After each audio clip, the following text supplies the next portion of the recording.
అది ఏదైతే ఉండదో నా ప్రభు అంటున్నాడు కదా, దాన్ని నువ్వు మర్చిపోవాలి. దాన్ని తలంచుకోను బాధపడు, దాన్నే తలంచుకుంటూ ఏడవటము, నాకు ఇలా జరిగింది, నాకు ఇలా జరిగింది, నేను ఈ విషయంలో ఓడిపోయాను, ఈ విషయంలో నష్టపోయాను, ఈ విషయంలో కష్టపడ్డాను అని నువ్వు జరిగిన దానిని తలంచుకుంటూ కూర్చోవడం వలన నూతన కార్యాలు నీ జీవితంలో జరగవు. ఏం చేయాలంట? మునుపటి వారిని ఏం చేయాలి? మర్చిపోవాలి. అది తెలిసి జరిగిందో తెలియక జరిగిందో, తెలిసి నష్టపోయావో తెలియక నష్టపోయావో, తెలిసి మోసపోయావో తెలియక మోసపోయావో, నువ్వు నీ జీవితంలో ఏదైతే మారా అనుభవాలు ఉన్నాయో నా ప్రభు అంటున్నాడు కదా, అది 2025లోనే ముగించబడింది. ఆమె వాటిని మర్చిపో, వాటిని జ్ఞాపకం చేసుకుంటూ ఏడుస్తూ కూర్చో. నా బ్రతికి నా జీవితం ఇంతే, నిన్ను క్షమించుకుంటూ కూర్చోబట్టు. వాటిని మర్చిపోయి దేవుడిచ్చే నూతనమైన వాటి కొరకు ఎదురు చూడగలిగినట్ట మంచి ద్రాక్షరసం వలె మార్చబడాలి. హల్లెలూయా. మంచి ద్రాక్షరసం వలె నీ జీవితం మార్చబడాలి. ఎదురుగురు శిష్యులు త్రోవను వెళ్తూ ఉన్నారంట. అరణ్య మార్గం వచ్చింది, అక్కడ ఒక కాలువ ప్రవహిస్తూ ఉంది. ఆ కాలువ ఒడ్డున ఒక చెల్లి కూర్చొని ఏడుస్తూ ఉందంట. ఈ గురువు అడిగాడు, సాధువు ఆయన, ఏమా ఎందుకు ఇక్కడ కూర్చొని ఏడుస్తున్నావంటే, నైనా నేను యువతల వైపు వచ్చినప్పుడు ఈ ఏరు ప్రవహించట్లేదు, నేను తిరిగి వెళ్ళేసరికి మరి పైనుంచి నీళ్లు వదిలినట్టున్నారు, ఈ నీళ్లు ఉధృతంగా ప్రవహిస్తూ ఉన్నాయి, నేను ఇప్పుడు అవతల ఒడ్డుకి వెళ్ళాలి, 2 రోజులు అయిపోయింది వచ్చి, నా ఇంటి వారు నా కోసం ఎదురు చూస్తూ ఉంటారు, అవతల వెంటికి నన్ను చేర్చేవాళ్ళు లేక నేను ఏడుస్తూ ఉన్నానయ్యా అని చెప్పిందంట. అప్పుడు ఆ గురువు ఏమన్నాడంటే, సరే నీకు అభ్యంతరం లేకపోతే నా భుజాల మీదకి ఎక్కమ్మా, నేను మోసుకొని వెళ్ళి అవతల ఒడ్డున పెడతాను అన్నాడంట. ఎవరు? గురువు గారు. అప్పుడు ఆలోచనలో మార్పు వచ్చింది. ఈ శిష్యుడు అనుకుంటున్నాడు, ఈయన సమర్పించుకున్న ఆయన కదా, ప్రతిష్ఠించబడిన ఆయన కదా, సాధువు కదా, మనం స్త్రీలను తాకకూడదు కదా, ఈయనంటే స్త్రీని తాకి ఎటువంటి పశ్చాత్తాపం లేకుండా, నేను తప్పు చేశానని బాధ లేకుండా చాలా సమాధానంగా వెళ్తున్నాడు. నేను అలా ఉండలేకపోతున్నాను, నేను చేసింది తప్పు కదా, మా గురువు గారు చేసింది పాపం కదా అని ఒక రోజంతా దాన్ని ఆలోచించి కాపుకోలేక మరుసటి రోజు ఉదయాన్నే అడిగాడంట, గురువుగారు మీరు తప్పు చేశారు, తప్పు చేసి ఎలాగ సమాధానం ఉండగలుగుతున్నారండి? తప్పును చూసిన నేను ఉండలేకపోతున్నాను, తప్పు చేసిన మీరు సమాధానం ఉండగలుగుతున్నారు, ఎలా ఉండగలుగుతున్నారండి? మీరు చేసింది తప్పే కదా అంటే, అప్పుడు ఆ గురువు అన్నాడంట, నేను సమాధానంగా ఉండడానికి నువ్వు ఉండలేకపోవడానికి కారణం ఏంటంటే, నేను నా భారాన్ని భుజాల మీద ఎత్తుకున్నాను కదా, ఎత్తుకొని ఏం చేశానంటే అవతల కొట్టిన దాన్ని దించేసి వచ్చేసాను. కానీ నువ్వు సమాధానంగా లేకపోవడానికి కారణం ఏంటంటే, నేను దించిన భారాన్ని సంగతిని మాటికి తలంచుకొని, జరిగిన దానిని మాటికి ఆలోచించుకొని, ఒక వ్యక్తే కావచ్చు, ఒక మనిషే కావచ్చు, ఒక సమస్య కావచ్చు, ఒక పరిస్థితే కావచ్చు, నేను కృంగదీసినటువంటి ఒక మాటే కావచ్చు, నేను బాధపరిచిన ఒక గాయమే కావచ్చు, దాన్ని నువ్వు తలంచుకొని బాధపడుతున్నావు కాబట్టి నీ మనసులో నెమ్మది కలగడం లేదు. కానీ నేను అలాగే చేయలేదు. నేనేం చేశానంటే నిన్ననే దాన్ని దించేశాను. ఇప్పుడు నా మనసు ఏమైంది తెలుసుకుంటామా లేదా? అవునా కదా? మన ఇంపార్టెంట్ ఏంటి? చేతులు శుభ్రంగా ఉన్నాయా లేవా? అంతేనా?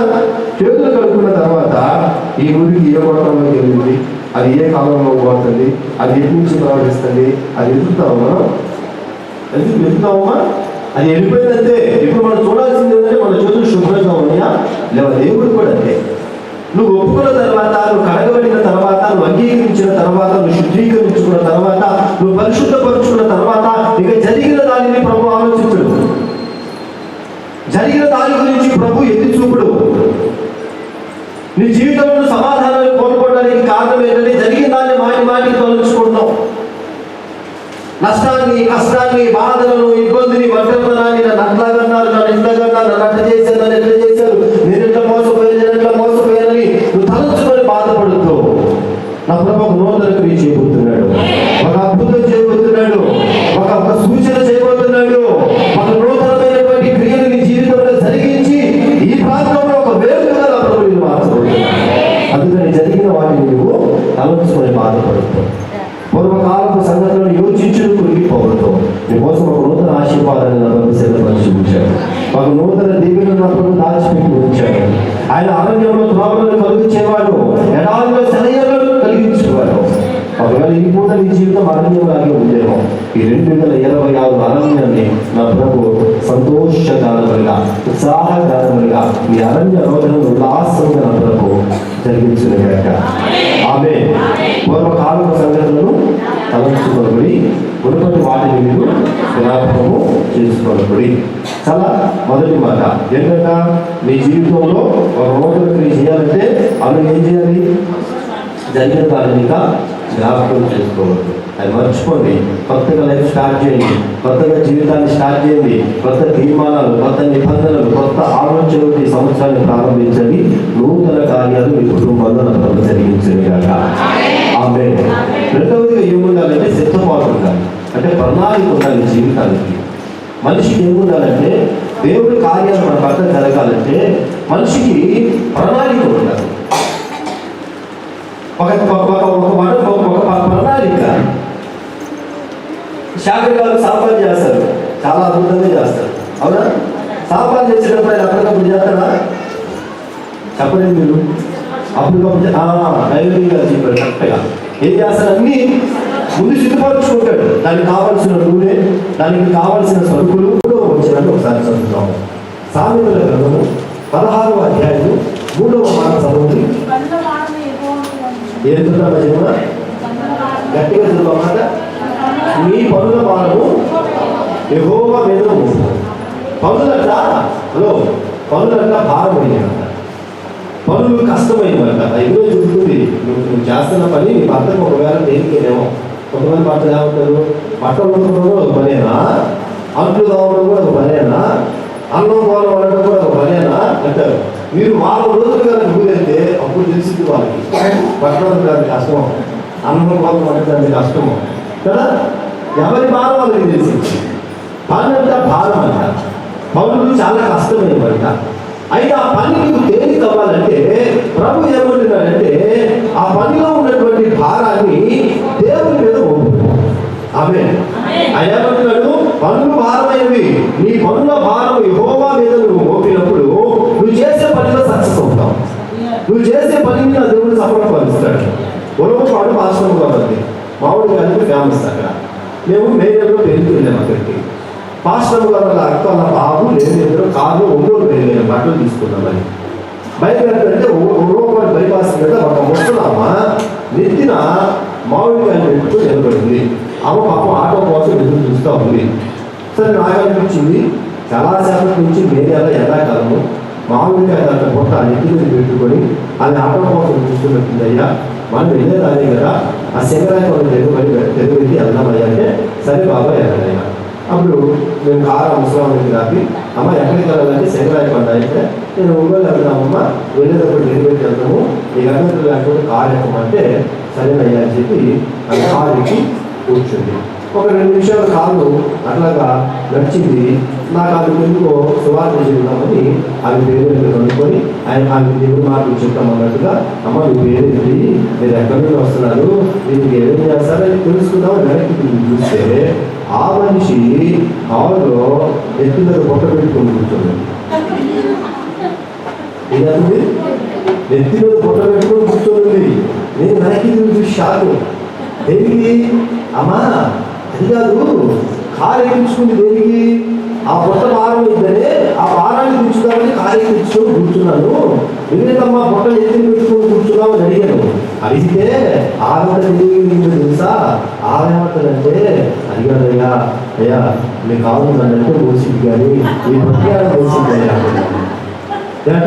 మీ కాదు నన్నంటే మోసింది కానీ మీ పొట్టజాడ మోసింది అయ్యా అంటారు. మరి ఇప్పుడు పోతుంది ఎవరు ఆ పొట్టని? కాదు పోతుంది, నువ్వు పోతావు. నీ జీవితంలో ఫెయిల్యూర్కి కారణం ఏంటో తెలుసా? నీ జీవితంలో ఉన్న ప్రతి భారాన్ని మోసే దేవుడు ఒక ఆయన ఉంటే ఆయన అనుకోని కూడా నీ నెత్తి మీద భారాన్ని పెట్టుకొని నువ్వు నడుస్తున్నావు.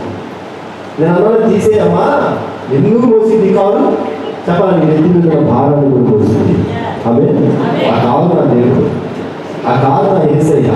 ఆయన నిన్ను మోస్తాడు, నీ బిడ్డలను మోస్తాడు, నీ కుటుంబాన్ని మోస్తాడు, నీ బాధ్యతలన్నీ ఆయన ముందు కలిగిన శక్తిమంతుడైన దేవుడు. హల్లెలూయా. మరి ఎందుకు నేను విఫలమైపోతున్నాను మోస్తున్నాడన్నా అని అడుగుతున్నావేమో. ఈ పూట నా ప్రభు చెబుతున్నాడు, నీ భారాన్ని నువ్వు మోస్తున్నావు కాబట్టి విఫలమైపోతున్నావు. ఒక పద్నాలుగు తెలుసుకొని, ప్రభువా ఇదిగో నా భారం అంతా నీ మీద వెళ్ళిపోతున్నాను. ఈ సంవత్సరం అంతా నా భారాలను నీళ్ళు తొలగించి నా కార్యాలను సఫలపరచమని నీకున్న భారాలను ఆయన పాదాలు చెంత పెట్టేదంట. ఆయన ఏం చేస్తాడంట, నీ పనుల భారం అంతా ఆయన మీద మోపినప్పుడు నీ కార్యాలని సఫలపరుస్తాడంట. నువ్వు చేసే పనులు సక్సెస్ అవుతావంట. నువ్వు చేసే పనులు విజయం సాధిస్తావంట. నువ్వు చేసే ప్రతి ప్రయత్నాన్ని నా దేవుడు ఆశీర్వదించాక. ఆమేన్. హల్లెలూయా. కాబట్టి మొదట నూతన క్రియ జరగాలని ఏం చేయాలి? గడిచిన వాటిని మనము మర్చిపోవాలి. రెండవదిగా నూతన క్రియ జరగాలని ఏం చేయాలి? ఒక ప్రణాళిక ప్రకారంగా మనం నడుచుకుంటూ మన భారాలన్నీ కూడా దేవుడి నేనే చేసుకోవాలి, నేనే చెందాలి, నేను చేయలేదా, నాకు తెలివితేటలు లేవా, నాకు జ్ఞానం లేదా, నాకు మాట్లాడటం లేదా అంటారు కొంతమంది. నీ జ్ఞానం మీద నువ్వు ఆధారపడితే ఇంకంటే నువ్వు దేవుడి మీద ఆధారపడుతూ ఉంటాక. ఆమెను చెప్పండి, గట్టిగా చెప్పండి. మూడవ మాట ఏంటంటే నీ ఆలోచన ఆయన చిత్తమై ఉండాలి. నీ ప్రయత్నము ఆయన చిత్తమై ఉండాలి. అంటే ఏంటి పాస్టర్ గారు అనుకో, మనం కొన్ని ఆలోచనలు ఉంటాయి. 2026 నువ్వు కొన్ని ఆలోచనలతో ఈ సంవత్సరాలు ఏదా అర్థమైందా నీకు? అలాగే కాదు, ఎక్కడ ఉన్నావు కదా, ఏదో అలాగే కాదన్నా అట్లా ప్రార్థన జవాబు ఇచ్చిందా? ప్రార్థన చేస్తున్నది ఇప్పుడు నేను 3 ఏళ్ళ నుంచి ప్రార్థన చేస్తున్నాను దాని కోసం దేనికి జవాబు కావచ్చు. అప్పుడు ప్రభు ఏమన్నాడంటే అక్కడికి ఏం జవాబు నాకు తెలిసింది అంటే వాళ్ళు నా చిత్తానుసారంగా లేదు కాబట్టి వాళ్ళ ప్రయత్నాలను నేను ఏం చేస్తున్నానంటే ఆటంకపరుస్తున్నాను. మన జీవితంలో వాళ్ళ ఆలోచనలు నా చిత్తం అయి ఉంటాయి. ఈ రోజున మనం చేసే ప్రతి ప్రయత్నము, ప్రతి ఆలోచన, ప్రతి కార్యము దేవుని చిత్తమా కాదా అనేది నువ్వు గ్రహించు. నీ వ్యాపారంలో కానీ, నీ యొక్క ఉద్యోగంలో కానీ, నువ్వు చేసే పనుల్లో కానీ, నీ సంపాదనలో కానీ, నువ్వు నడిచే మార్గాల్లో కానీ దేవుని చిత్తానుసారంగానే నేను సంపాదిస్తున్నానా, దేవుని చిత్తానుసారంగానే నేను నడుచుకుంటున్నానా, దేవుని చిత్తానుసారంగానే నా బిడ్డలు, నా కుటుంబం నేను ఉంటున్నామా అనేది ఆలోచన చేయి. నీ ఆలోచన ఎలా ఉండాలని చెప్పాను? దేవుని చిత్తానుసారమైనది ఉండాలి. దేవుని చిత్తానికి వ్యతిరేకంగా నేను బ్రతకలేదంటే నువ్వు బ్రతికి చూపించు. 26 లాంటివి 10 సంవత్సరాలు వచ్చినా నువ్వు సక్సెస్ అవుతావు. దేవుని చిత్తానికి వ్యతిరేకంగా ప్రయాణిస్తే ప్రారంభం బాగుంటుందేమో, తొలగది నష్టము. దేవుడు లేకుండా నేను బ్రతకలేదా అని యెరూషలేము బెత్లెహేము నుంచి మోయాబు వెళ్ళింది ఆమె. నేను బ్రతకలేదని వెళ్ళింది, కానీ ఏమైపోయింది? భర్తలు పోగొట్టుకుంది, ఇద్దరు బిడ్డలు పోగొట్టుకుంది, సంపద అంతా పోగొట్టుకుంది. ఏమి లేని వృత్తురాలుగా ఆమె వచ్చింది. కారణం దేవుని చిత్తానికి వ్యతిరేకమైన ప్రయాణాలు, దేవుని చిత్తానికి వ్యతిరేకమైన జీవితము, దేవుని చిత్తానికి వ్యతిరేకమైన మాటలు, క్రియలు, చూపులు, తలపులు, ఆలోచనలు అవి ఈ సంవత్సరం మంచివి కావు. మీ జీవితంలో, మీ ఆలోచనలో ఎవరికైనా దేవుని యొక్క చిత్తము ఖచ్చితంగా ఉండాలి. కొంతమంది దేవుని చిత్తాన్ని చేస్తున్నట్టే ఉంటారు కానీ సక్సెస్ అవుతాయి. దేనికి సక్సెస్ అవ్వడం ఈ మాట నేను చెప్తాను వినండి. నేను వాకింగ్ వెళ్తున్నాను, కొద్దిగా రియాలిటీలో కూడా నేను తీసుకొని వెళ్తున్నాను. పెద్ద క్యాబిన్ పెట్టి కలిసి నాకు అనుభవం జరిగింది. 5 నిమిషాలు ఇంకా ముగించేస్తాను. వినండి, మనకు కొద్దిగా అర్థం అవ్వాలి. సబ్జెక్ట్ అర్థమైతే ఈ సంవత్సరం అంతా మనకు కావాల్సినటువంటి ద్వారాలు తెరవబడతాయి. కొన్నిసార్లు మనం దేవుని సన్నిధిలో ఉన్నట్టే ఉంటాం, అయినా కార్యాలు సఫలం అవుతాం. దేనికి సఫలం అవుతాము? ప్రార్థన చేయట్లేదా? ప్రార్థన చేస్తున్నాము. వాక్యం చదవట్లేదా? వాక్యం చదువుతున్నాము. ఉపవాసం ఉండవా? ఉపవాసము ఉంటాము. మందిరానికి రావా? వస్తాము. అర్పణ ఇవ్వవా? ఇస్తాము. దైవిక క్రమాలు ఇవ్వవా? అన్నీ ఉన్నాయి. అన్నీ ఉండడానికి ఫెయిల్యూర్ అవుతున్నాం. అన్నీ ఉన్నా దేనికి ఫెయిల్యూర్ అవుతున్నాం? ఎవరైనా ఆలోచించారా? ఈ అనుభవం ఎక్కడ మీకుందా? దేనికి ఫెయిల్యూర్ అవుతున్నామో చెప్తున్నాను నేను. యేసుక్రీస్తు వారు వ్యాధి అనే ప్రాంతానికి వచ్చారు. వస్తే ఒక కుటుంబం ఆయనను చేర్చుకున్నది. ఆ కుటుంబంలో 3 పిల్లలు ఉంటారు. వాళ్ళలో ఒక ఆయన పేరు లాజరు, ఇలాగా చెల్లి ఉన్నారు, వాళ్ళ పేరు మార్తా, మరియా. ఇప్పుడు వీళ్ళ ముగ్గురు ఏం చేశారంట? యేసయ్యను వాళ్ళ ఇంటికి పిలిచారు, శిష్యుని పిలిచారు, సంఘాన్ని పిలిచారు. లోపల కోటలు జరుగుతూ ఉంది. యేసయ్య వాక్యం చెప్తా ఉన్నాడు. ఇప్పుడు మాత్రం ఏం చేసిందంటే యేసయ్యకు శిష్యులకు చక్కగా వంట వండి కట్టాలి, మంచి భోజనం సిద్ధపరచాలి. అదేం చేసిందంటే కిచెన్లోకి వెళ్ళింది. కొద్దిగా వీళ్ళు అమ్మపాపం మరి సాయంత్రానికి కూడా తిరిగి రాలా. ఓ ఎంత కష్టపడుతుంది, ఎంత ప్రయాసపడుతుంది. ఎలాగైనా సంతోషపరచాలి. చికెన్ బిర్యానీ పెట్టాలి, మటన్ పెట్టాలి, చేపలు పెట్టాలి, దోసకాయలు పెట్టాలి, దొండకాయలు పెట్టాలి, వంకాయలు రకరకాల రైతాలని చేస్తాయి. అసలు ఏసయ్య అని తింటారా? ఏసయ్య అని తింటారా? తినడా? అడిగిందా? అడగదా?